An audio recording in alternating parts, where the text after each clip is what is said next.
The thoughts, views, and comments expressed by the hosts, guests, and callers on Beyond the Headlines are not necessarily those of management, ownership, or production unit of the Verizon Media Group. Beyond the Headlines is a production of ILTV Studios and cannot be reproduced or represented in part or entirety without express written permission of the Verizon Media Group. Beyond the Headlines is the intellectual property of the Verizon Media Group. Copyright 2021.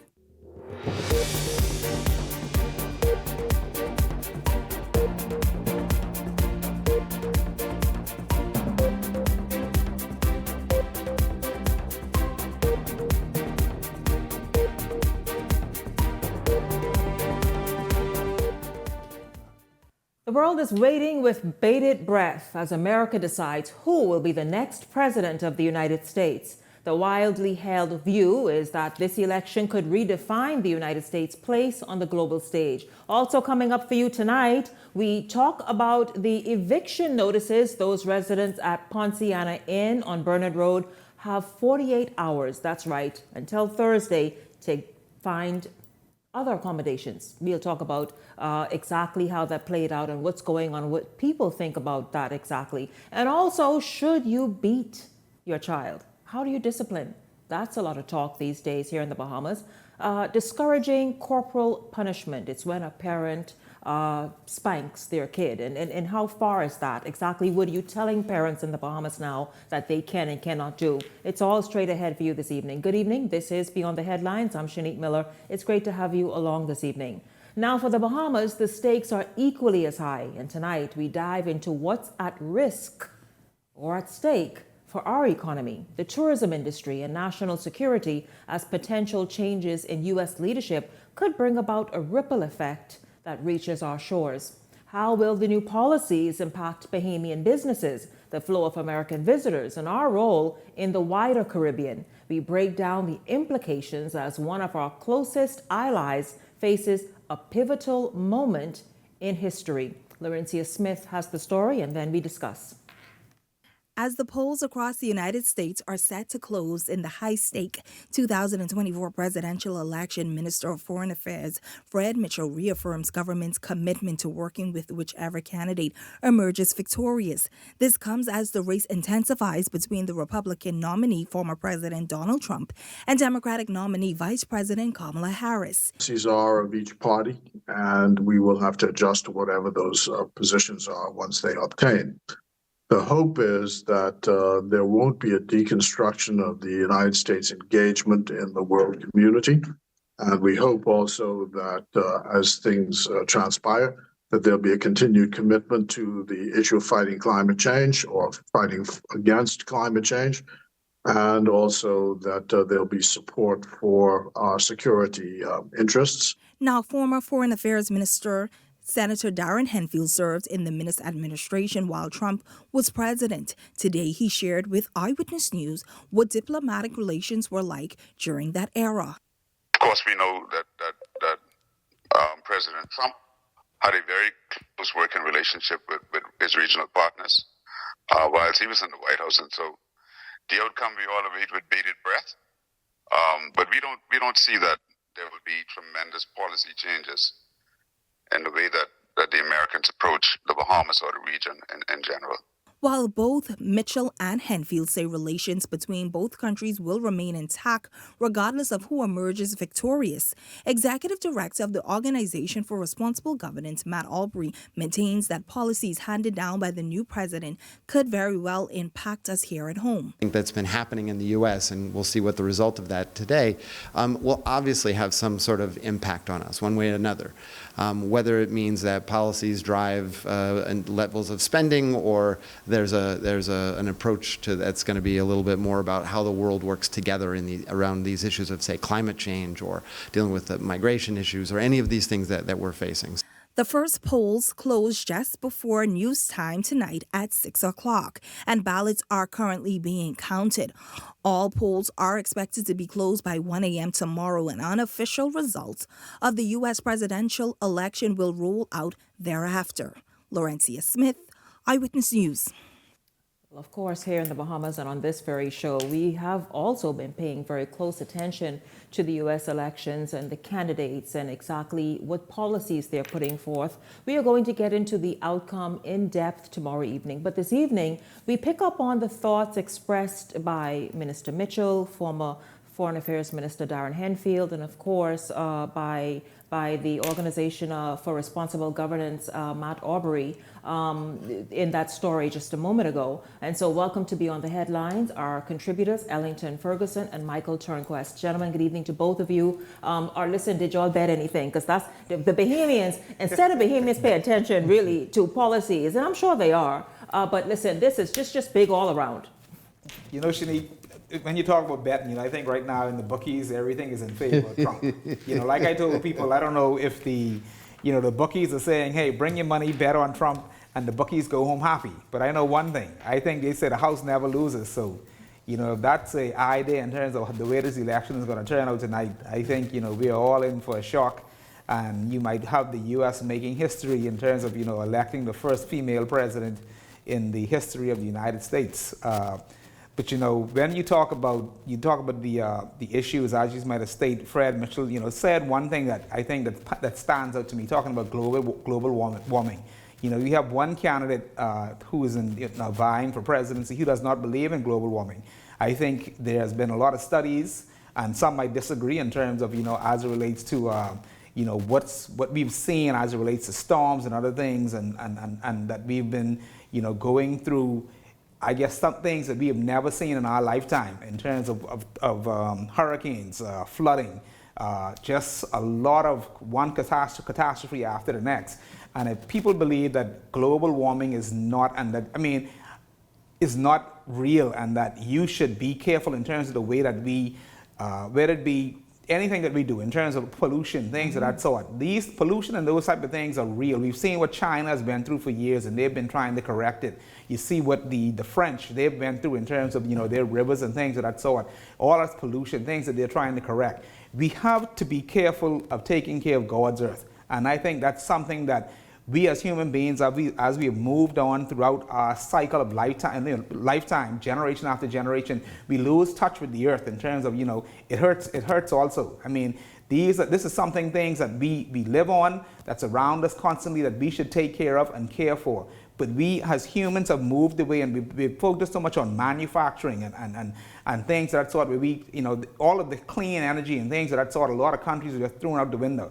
And these are things that are key, especially in the Bahamas, where we see our water table is growing and growing, and we see islands that we say it's either sinking. We're just we're a lot of islands, but very small islands throughout, one big archipelago. And if things continue down the way we're seeing it, global warming for us is a real thing in the Bahamas. Some countries have mountains and things of that sort, whereas though, they might fear. Well, certainly something is afoot, Michael, and therefore that is why proper planning and zoning is so important, because then you don't go and cut down the little hills that you do have, or the big rocks that bring some elevation to an island like New Providence, for example, that exist. And so, you make great points. Ellington, your thoughts. Michael said, listen, the bookies are happy tonight, but, it's a whole lot more at stake in this election. I've paid attention, and I've heard some of the narrative about this being truly an extremely important election for so many reasons. Your thoughts? Absolutely, Shanique. Good evening, Shanique. Good evening, Bahamas. This definitely is a very, very critical election for America, and consequently the rest of the world.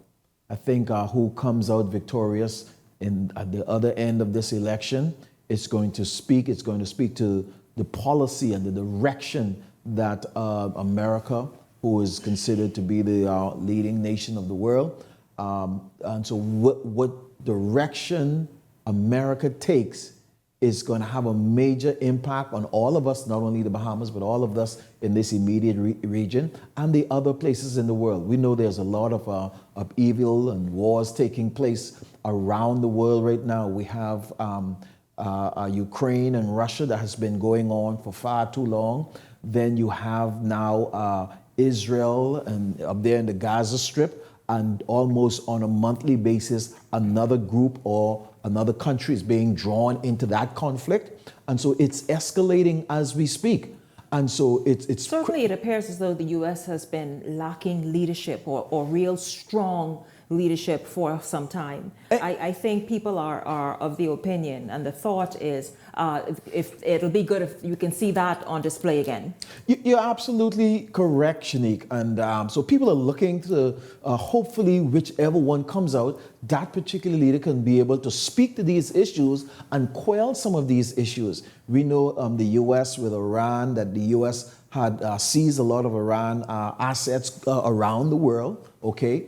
And they had stopped them from developing enriched uranium, and they had been holding them at bay. That's prior to this Biden administration, but now it seems like everybody is free to do whatever they want to do and to fire on whoever they want to fire on. It's almost like letting the bad kids play too much, and, their fights are getting more and more serious. Yes, and so these conflicts, if they continue to escalate, if they continue to drag on, we have first of all, the crisis of the loss of lives and humanitarian issues and all of that. And so this can spell serious issues if they continue to flare and draw others into these conflicts. Of course, we will watch the outcome and pick up this discussion tomorrow evening. But let's shift gears, gentlemen, and move forward. It could be a sigh of relief for the developers of the Bahama Resort after the courts took into consideration concerns about their investments into other hotels going down the drain as a result of an adverse billion-dollar judgment. Remember that judgment last week? Jose Etienne picks up the story, and then we'll come back and talk about it. China Construction America, developers of the Bahama Resort, will not have to immediately pay a $1.6 billion debt to Sarkis Ismailion's BML Properties Limited due to an emergency interim stay that was granted in favor of the developer on November 4th. The stay being granted weeks after a New York Supreme Court awarded Ismailion's company, the original developer of the mega resort, over $1 billion after the court lifted the lid on what was said to be fraudulent acts committed by CCA to forcibly remove Ismailion as the resort's developer. The stay is being granted based on CCA's fears about its two hotels here in country, the British Colonial and the Margaritaville, going insolvent. But just to be clear, operations at Bahama are not on thin ice. At least that's according to Progressive Liberal Party Chairman Fred Mitchell. Now, the CCA asserts that, quote, bankruptcy or insolvency proceedings would harm not only defendants but non-parties as well, end quote. The court's granting a halt on the judgment comes as CCA argued that it would appeal the judgment. Meanwhile, Ismailion noted that his side intends to proceed with the enforcement of the judgment in a, quote, thoughtful and prudent manner, end quote. The ruling also putting under a magnifying glass alleged actions by officials from the Christie-led administration who were accused of being in bed with the TCA to oust Ismailion as developer. It's a concern which prompted the opposition Free National Movement to call for an independent investigation. Local governance reformer Matt Aubrey also supports the idea of an investigation being carried out into what the courts revealed. It's important to have a system in place that builds trust, that creates transparent mechanisms, and ensures accountability so that if something comes forward, it's looked at, it's vetted, it's determined it have validity or not, and then the public would understand and be assured this system, this is how we in the Bahamas handle these types of issues. Now, there has been no indication as to when the stay will be lifted, but CCA has made it clear that it intends to challenge a ruling which it considers flawed. Jose Etienne, Eyewitness News. Well, there you have it. I tell you the twists and turns of that New York court ruling that said that, I think last week, that Ismailion is entitled to, I think, $1.6 billion. And now, of course, you see another ruling that ruling stands. However, China Construction is saying, listen, that is just a bit much, basically. And for us to kind of just give that money, it'll spell trouble for other properties. Your thoughts, guys? I mean, here it is. You see all of what played out in the court in New York, how they talked about how they deliberately delay and sought to use government officials to assist them in delaying the project to frustrate Mr. Ismailion. And now the tides have completely turned and come full circle. Now they stand that their property would be in jeopardy if they are forced to come up with that kind of funds. I anticipated these kind of delay and appeal and all of that going forward. But we'll see how the end go, whether the appeal is successful or whether what comes out of the delay. But this has a lot of twist and turn, and it throws some shade on the properties down there, Margaritaville and the historical British Colonial Hotel, as to the possibility of those property becoming insolvent and changing hands. So that is very interesting. You know, Shanique, I mean, if you look at it, I think sometimes you have to take things and step back and look at it from a personal standpoint, right? I can tell you, if I was a person invested some $840-something million into a country or into a project, a dream that I've had for some time, finally went through all the approval processes. And I mean, this is something that Mr. Ismailian, I mean, it's been a long process, a long road for him. And for you to get shunned aside, and also possibly, because at the end of the day, you know, we're happy that he had the pockets deep enough to sustain such a loss. Absolutely. And to go ahead with the court battle and still be able to afford to pay lawyers, and, you know, whether it be making trips back and forth to New York, you know, it's thank God that it happened to him.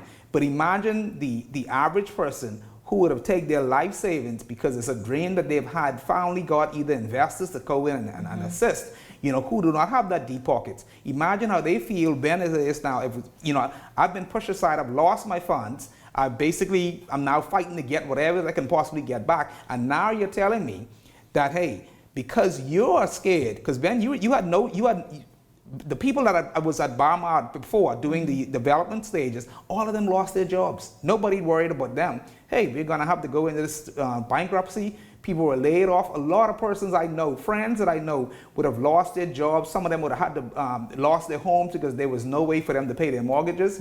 So, you know, you're now saying that, you know, we can't, you know, we're playing, it's not comparing apples to apples here when you look at it. Because at the end of the day, yes, we know that there's going to be some fallout as it relates to if this $1.6 billion is paid. But we have to also look at it from his standpoint when he lost that $800 and some million dollars, you know, and also the Bahamians that were affected then. You know, at the end of the day, it's just like anything. We've seen Atlantis going through a lot of phases in their life where, you know, they've had equity partners buy out over and over. I'm pretty sure there's somebody standing in line that say, hey, I want Bama, we'll go ahead, we'll take it, you know, whatever other properties, you know. There's not, I think during that stage when they were actually looking to sell, and they were selling on pennies on the dollar, there was a lot of people in line to purchase Barma. It's just, you know, I don't know what the process was in terms of what the government went through in terms of who they gave it to, but it's obvious based on some of the emails, like Ellen said, the emails going back and forth. We always knew who that property was going to go back to, and it was the actual builder, which is China Construction and wherever else they brought to the table and said, hey, we're going to go ahead and take this over based on the emails and what appeared in court. So I mean, at the end of the day, you know, I have to give where right is due, and I think, you know, at the end of the day, we can't continue to play. We can't drag this on for another 5 years where Mr. Ismailian, who continues to wait. Right, continues to wait, but believed in the Bahamas, believed in the Bahamian people, and you know, he's sitting there in limbo. Absolutely. No, it's a legitimate concern for him on his part, certainly. And so we will see how this continues to play out. Listen, guys, how y'all feel about that UB study that says in order to be considered middle class in the Bahamas and to just comfortably afford what you need to afford, your monthly salary should be $10,200. Your thoughts? Shanique, I've watched, read in the papers, you know, the funny part is somebody asks, why was the study done?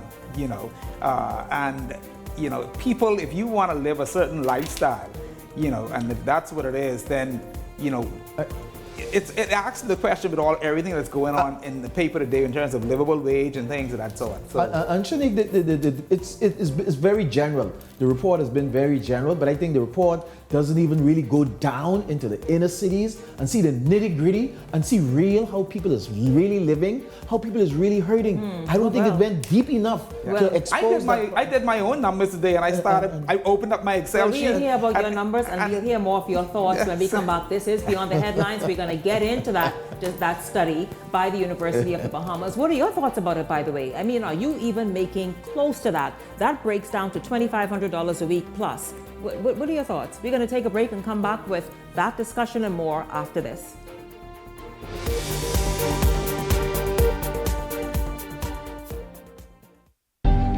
Cancer Treatment Centers of America is now City of Hope, creating one of the leading cancer care and research networks from coast to coast, providing more of what you need. More locations means more care closer to home. More specialists means more expertise. More research means more breakthroughs. More advancements means more treatment options. And more options means more hope. Call now to get more of the care you need.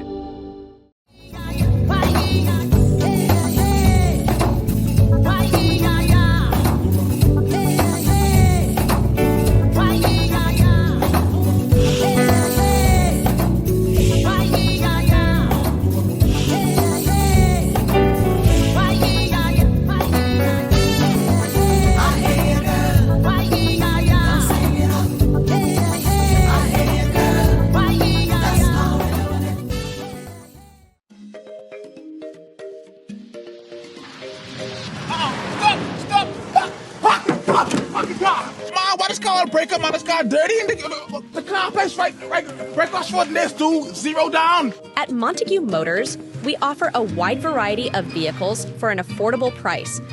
But look at you, man. This is a brand new car. I can't talk to you no more. Montague Motors is located on Village Road North, just before the Shirley Street stoplight. Get ready to win Lucky Bucks. Wherever you see this taxi, flag it down.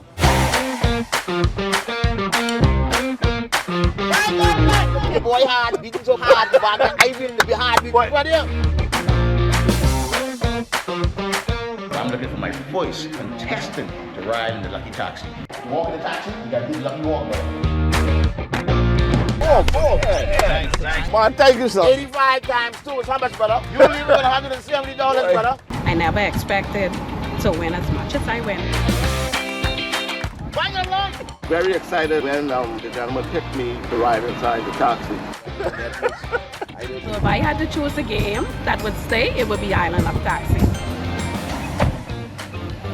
You could be next on the Island Lucky Taxi.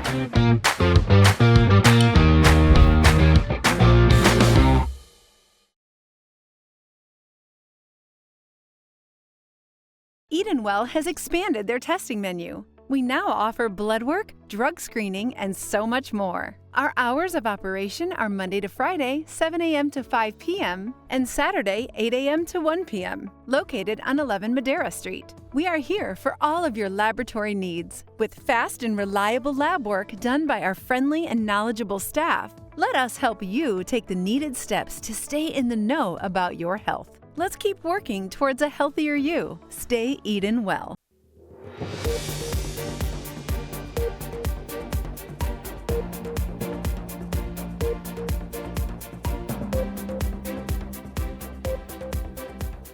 Welcome back to Beyond the Headlines. Well, let's get into this. Those residents who lived at the Ministry of Social Services Poinciana Inn shelter have until Thursday to find alternative housing. You remember yesterday, chaos erupted outside the Poinciana Inn shelter as officials handed out eviction notices to a number of residents. Supporters gathered in solidarity, standing with those facing the prospect of homelessness.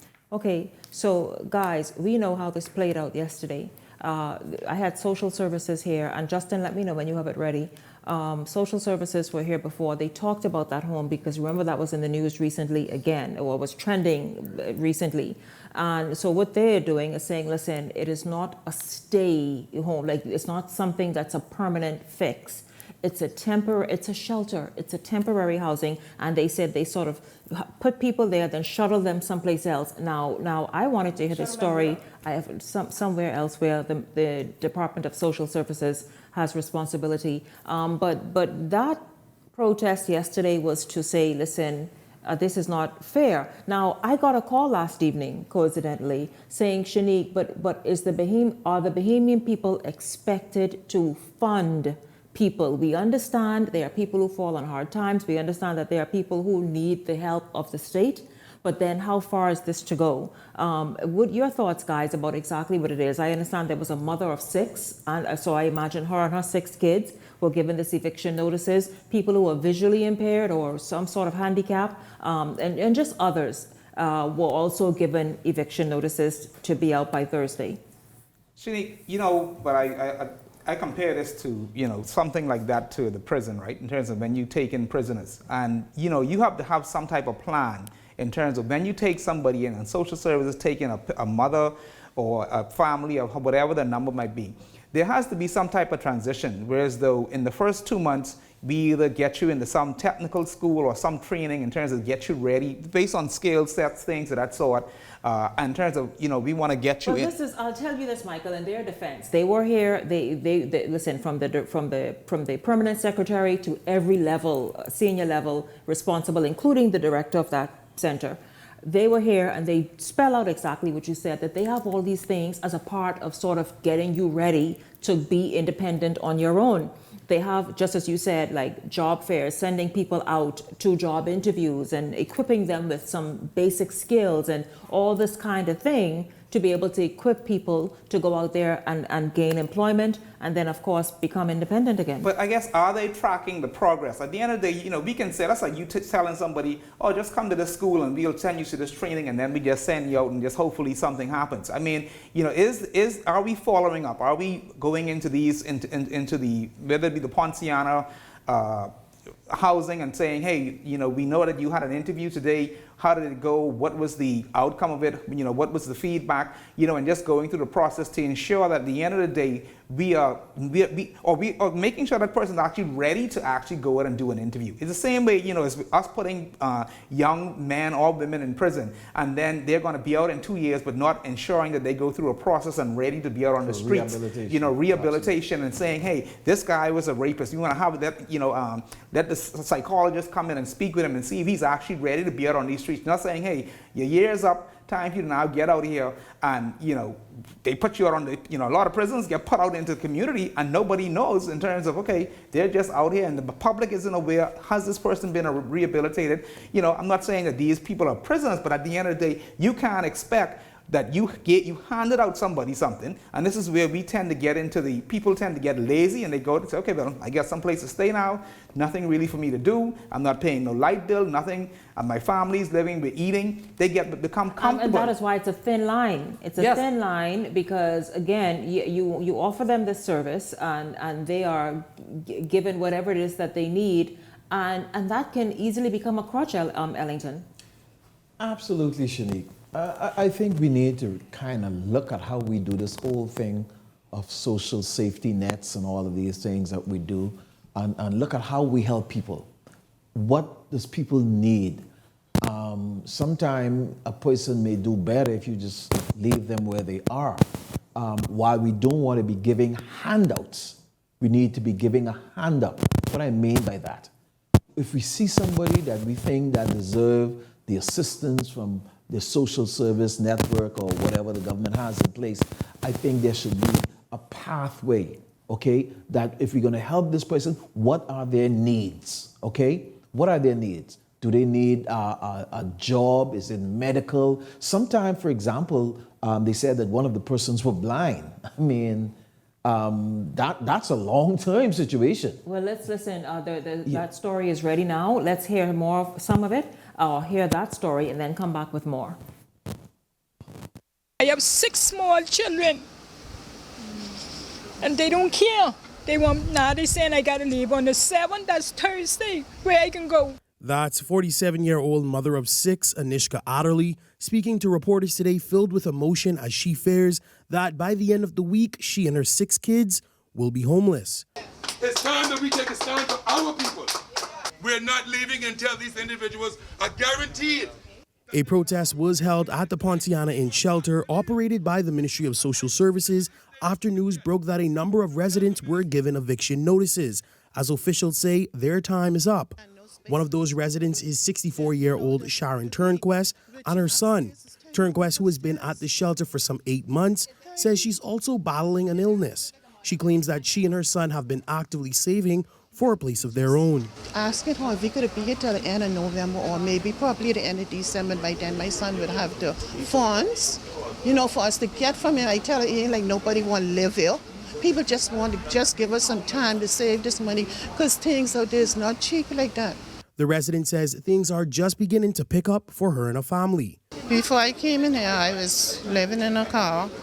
When I came here, and I got sick here, and my son was out of a job, and my son just got a job. Adelie says her family found themselves at the shelter after her son, who was the primary provider, fell victim to gun violence back in 2022. He used to take care of me and my family. He was 18 when he got killed. Can't go back on the street with my children. No.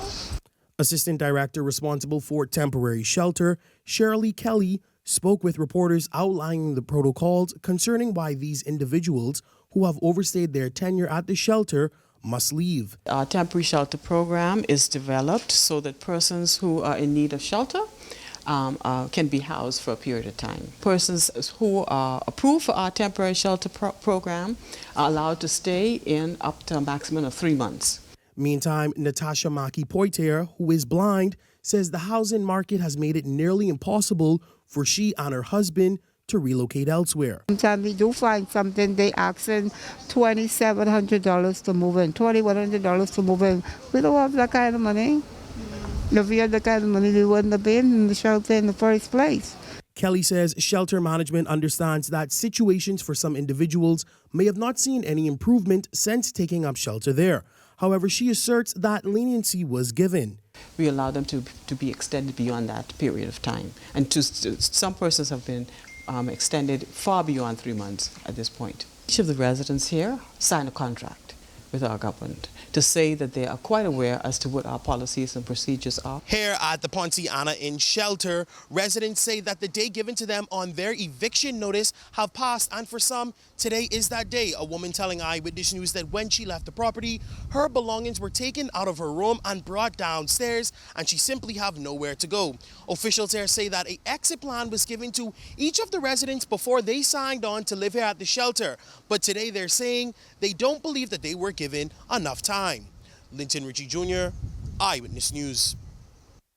There's that story. It is, you know, of course, the human part of you feels, and you feel for each of them. Where are they going to go? What's the alternative? I mean, rent here is out of just out of their reach of being able to afford, and then apartments aren't necessarily readily available. And then, of course, there's the argument. As I said, I got a call from somebody who watches the show and said, listen, you know, how long are Bahamians, the taxpayers, how long are they expected to foot the bill of each person who stays for extended periods of time? You know, this goes back to the question, you know, we talk about the other day, you talk about livable, you talk about, minimum wage, right? And, you know, I read an article today in the paper. I think the leader of the opposition would have spoken, you know, we've been speaking about minimum wage and talking about, you know, how does it, is something that do we impose on businesses, things of that sort. I think that's the wrong way about doing it. I agree with the leader of the opposition when he said, let's have a discussion with the business community and let's talk about something that's called livable wage, right? Whereas we know that the cost of living, and the government is a good part of it in terms of that continue to just basically make the cost of living is rising. We are not focused on how do we bring down the cost of living, how do we bring down the cost of housing, how do we make things where is in reach of Bahamians. We seem as though we focus on the foreign element in terms of foreign investment all the time. At the end of the day, whereas though it creates just some jobs that not for all Bahamians are not able to get, but some jobs whereas though we apply. But at the end of the day, Bahamians, you know, the minimum wage is still there. We can't just go ahead and impose it on small and medium Bahamian businesses, whereas though it now puts them out of work, put them in a place where they can't feed their own children or provide or keep their businesses open. We need to sit down as a community and have the conversation with the businesses, with the government, with all of the stakeholders, and say, how do we make this affordable for you? How do we make it livable for the common man in terms of those that can't afford? And then the government needs to look at how do they make, because affordable housing isn't affordable anymore. You look at what they call low-cost homes. That's not low-cost homes. You just realize that we just said the other day, in order for you to live a comfortable lifestyle in the Bahamas, a family needs to be making $122,000 a year when you have the average household is making $26,000 a year. That's a big gap. You know, how do we try to close that gap in terms of, do we look at making housing affordable? Do we look at, because at the end of the day, buying a low-cost home at $100,000 and some, almost $200,000 That's not low cost. Those homes some years ago used to be $70,000 and $60,000 that someone could have reached out and touched and, maybe have a mortgage of from $400 and something or $300 that they could have afforded. But right now, nothing is, the average person cannot go to a bank, go into banks, second of all, is nothing, so much red tape. It's out of reach. That's almost impossible for you to say, especially for those who are now making $20-some thousand a year, to go ahead and go to the bank and say, we want to purchase a low-cost home or an affordable home. That it doesn't even rent. Rent is $800. You have families in certain areas, they're paying almost $200-300 a week in rent. They don't pay rent by the month, they pay it every week. And that's that's only for a bed, maybe a small little fridge you can put a bureau and something of that sort. So, we have to really take a look at what we're so-called, at the government, what they're calling low-cost homes, because these aren't low-cost homes. These are what the middle class would be so-called the middle class, because I don't think it exists. I think the middle class is almost extinct. So, Go ahead, Ellington. Shanique, our nation is not well. What you saw there in that clip is a revolving, because social service had this issue a few weeks ago when you had them on your show with a different set of people. And then there are people out there on the streets right now, and so it's these people more than likely are going to end back up on the streets. The woman with her 6 children, I don't know which community she's going to go in, but there's some guys around there that has some employment for those 6 children, and we will see them later on, next 5-7 years. We will see them. I can promise you that. The question is, what's the age of the children? When I say we will see them, not necessarily in a way that we may want to see them. Our nation is not well. We must find a path. The cost, people on what they term as the average middle class or even the poor, working class, those people are crying. Those people are barely being able to pull it together. As a matter of fact, they are doing a balancing act, just trying to make it to happen. And so these people are falling through the crack. We've got to find a way to help the least among us. Until we would have wiped every tear from every eye, our job would not have been done in this country. We must leave no one behind. Yes, these people may have fault in what they did previously in their lives, and she got 6 children and whatever happened to the other persons. But something, and I call on civic organization, the church, and the government to come together and let's plan how we're going to help our people and not leave these people on the street. The blind don't need to be on the street. There's another one who's doing cancer treatment. They don't need to be on the street. Let's see what we can do. Well, we're going to take a break, and when we come back, we're going to look at that University of Bahamas study and exactly what it means. It's all straight ahead for you on Beyond the Headlines.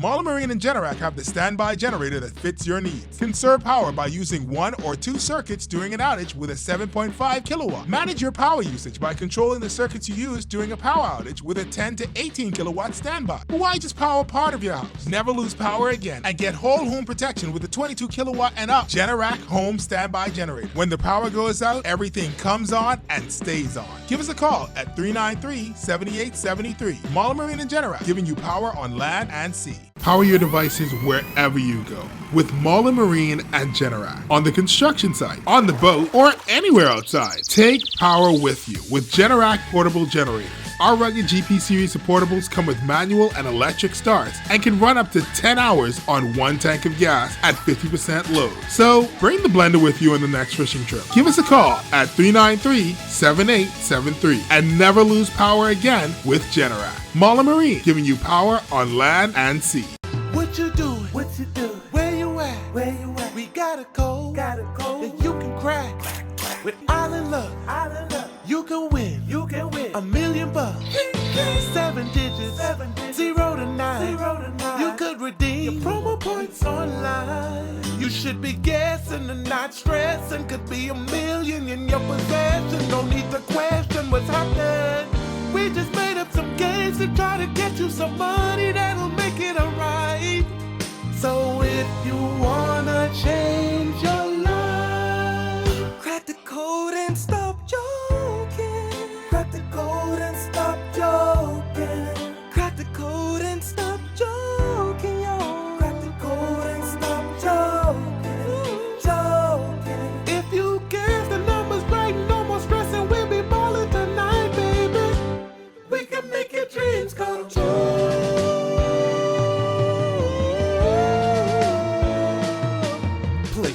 code today. Win $1 million only on Island Luck. So you want a space. But not just any space.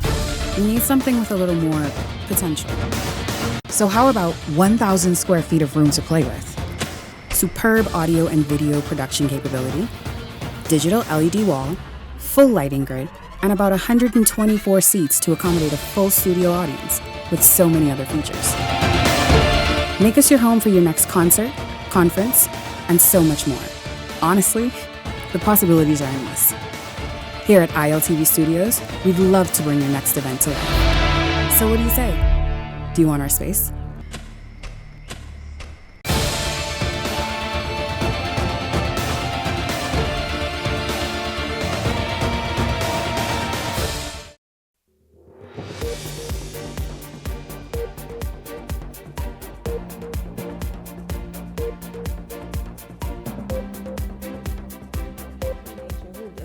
I tell you guys, it's really a lot when you think about what's happening in this country, and this is what we were talking about just during the break. But check this one out. You all have seen this. This has been a huge discussion now for the past 2 days. The University of the Bahamas has just released a report detailing what it takes for you to be considered a middle-class person in the Bahamas and to live a decent, just average life, really. According to their findings, a family needs over $10,000 a month. In fact, I think it was like $10,200 a month to maintain a comfortable lifestyle. Well, I mean, I went to the store just this evening, and I picked up I did, you know, some fruits and some supplements, just things that I like, you know, milk. 60. You don't sound like you buy no grocery. That was grocery for me. That's grocery, right? But like just a bag. $203 and whatever cents. It is really interesting living here in the Bahamas and having to shop and wanting to be healthy and get and pick up the healthiest options, etc. And so it's quite interesting. Now, before we weigh in, because this here is you saw what we did in the last segment when we looked at a Ponciana Inn situation. Well, shoots, those people can't even think about $10,200 right now. But let's hear more from Laurencia Smith, and then we'll come back and talk about it. What do you think the average annual income needed as a member of the middle class community? Well, based on findings conducted in a University of the Bahamas study, a middle class family of four needs an annual income of roughly $122,400 to maintain a decent lifestyle in the capital, while in Grand Bahama, the required annual income is about $121,200. Eyewitness News spoke with local economist Edison Sumner about the university's findings. He says the reports highlight the growing gap between the middle class and those considered in the vulnerable economic group. When we talk about a family of four, that's typical, or that would be ideal, but it's not, it's not necessarily realistic. And also considering that many households in our country are led by single parents, whether it's a single mother or father. The UB study suggests that as of March of 2024, a family in the middle class needs $10,200 per month to live comfortably in New Providence, while over in the second city, the monthly requirement is slightly lower at $10,100 per month to sustain a basic lifestyle. But Sumner thinks more than that is actually needed. Earned less than half of that to support their families.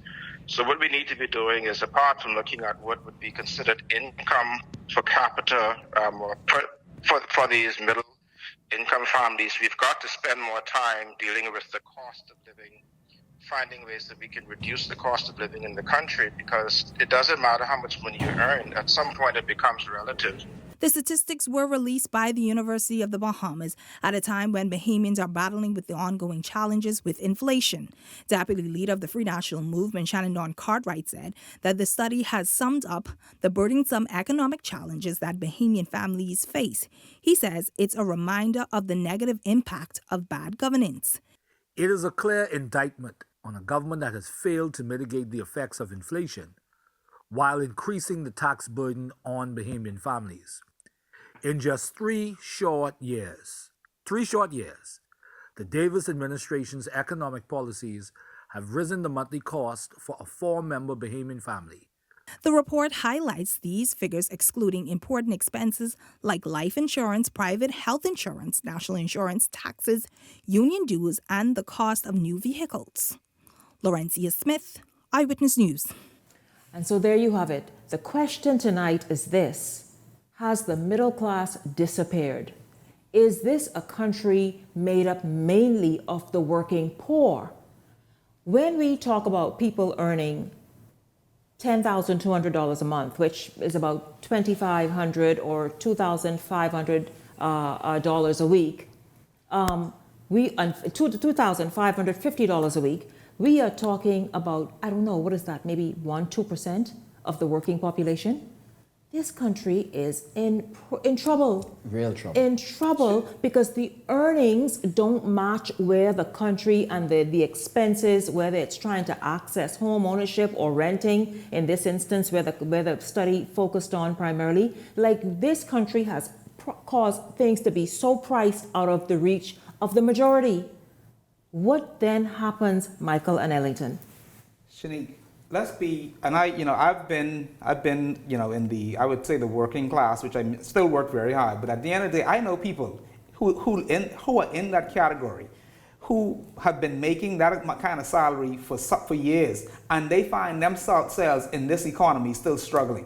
Whether it be complaining about light bills, you mean making the $10,000, $12,000 and more, a month. somewhere between $10,000 to $12,000 a month. Mm-hmm. Friends that I know that make that type of money every month complain every day about their light bill, complain about school fees, complaining about paying whatever taxes of everything. If you look on average, I just kind of, when I saw the study that was done, I went through, created a quick little spreadsheet in terms of what somebody might spend on a monthly basis, and I came up with some $6,900. When you look at the average mortgage or rent in this country, if you want to live in somewhere decent, yes, it's about $2,000 a month. That's mortgage or rent, whichever one you decide to do. Your BPL is about $450 a month, right? You have car notes. Some people spend between $500 to $700, some up to $1,000 a month. Let's say, but on average, $500 a month. When you look at tuition, if you want to go to private school, if you consider yourself middle class, private school, you're paying anywhere, by the time as you amortize it out, about $750 for one child a month.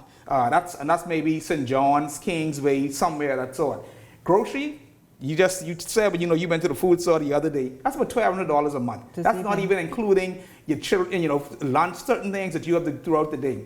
Gas, we have gas about $100 a week, $400, let's say $400 a month. Your miscellaneous for maintenance of your car, things of that sort, $500 a month. Medical insurance, $450 a month. Life insurance, basically for your mortgage, $200 a month. Car insurance, $200 maybe a month. House insurance, house insurance is sky high since all these storms, $300 a month. That's $6,950. And I'm sure we miss out things. And that's conservative, yes? That's conservative, real property tax and things of that sort. Then you have the bank who sets a debt service ratio of 640 on you, or 60-40, whereas though we can't give you anything because at the end of the day, you've already maxed out your debt service ratio. We can't give you nothing.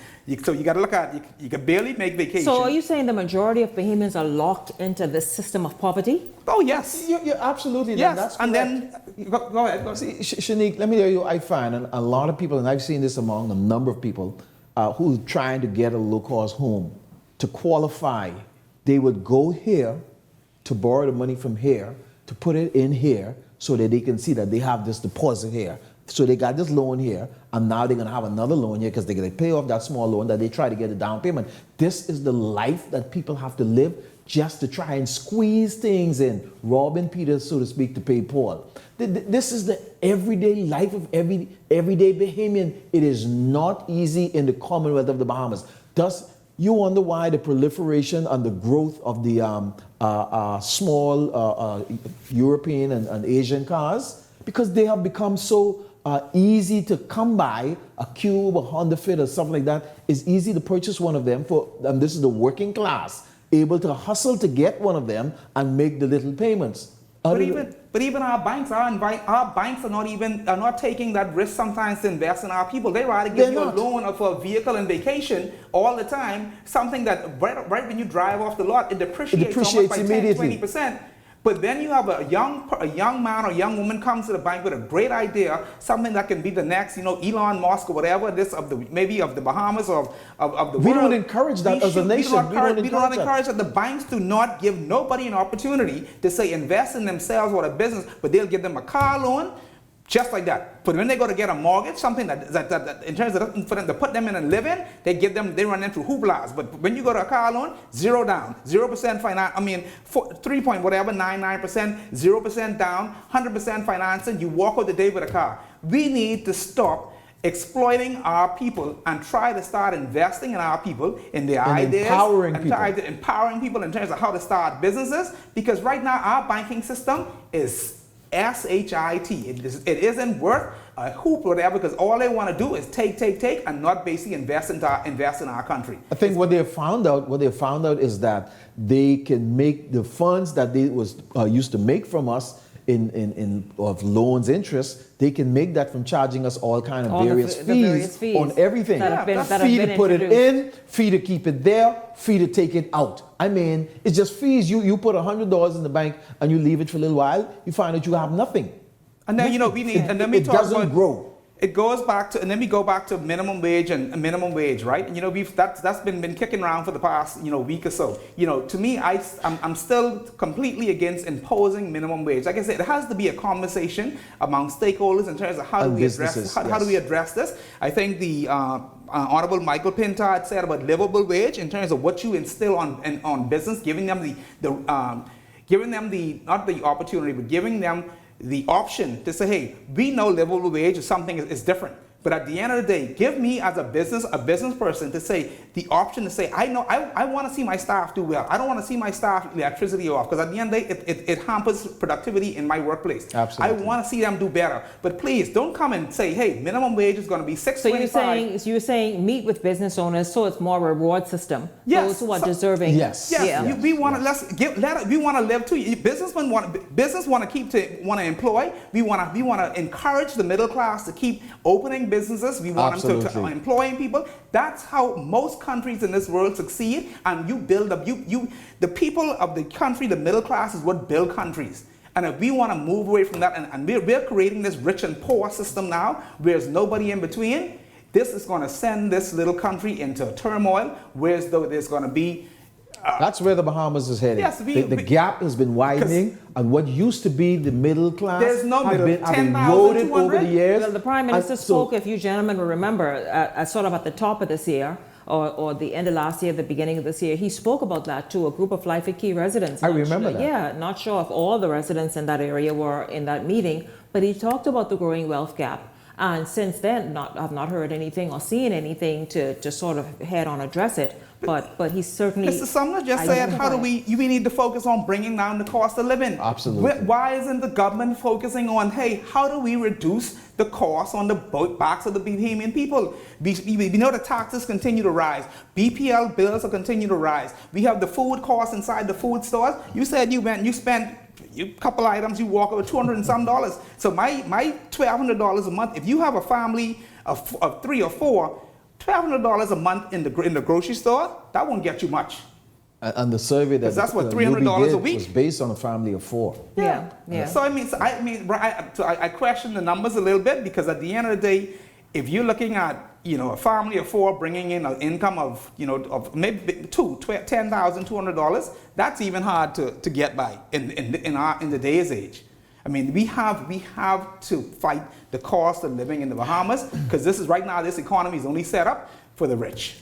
And we must be deliberate about it. We must not just talk about it. We must be deliberate about all heads working together, like Mr. Sumner alluded to, government, civil society, everybody working together to bring down the cost of living, to cause everybody to be able to live the Bahamian dream. Perhaps when you start with energy, that word has been floating around a lot, right?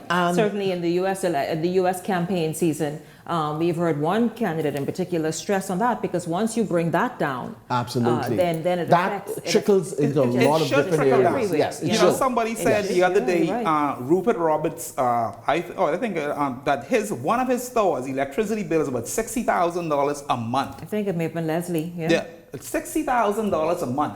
So you know what type of added cost, additional cost these food stores have to add to their, you know, that's majority of operational costs.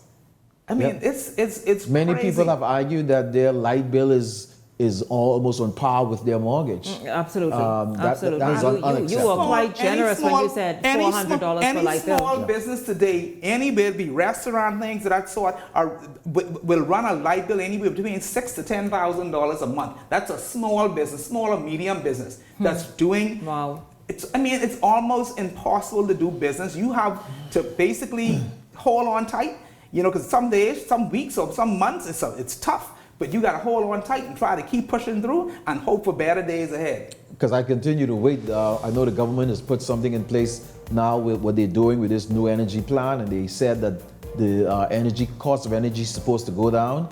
We need to stop hearing supposing. We need to see it now. We're looking to feel it, and I want to hear Bahamians and businesses starting to talk about it. I mean, because start boasting and bragging about the fact needed, that finally we need to feel gotten it. the relief. We need like to you said, feel UB I think, like you said earlier, UB needs to go back and add a few more things to that, and I think they might see that we might have to push that number up a little bit in order for people to say, really be what they so comfortable. The number is very general. It's very general, and you go into the inner cities, you'll see squalor-like conditions. It make the UB report look like some wealthy stuff based on what you talk about, minimum livable and all of that. No, man, it's much worse than what have been projected in our town. Gentlemen, in the last 60 seconds, and I didn't ask for a statement.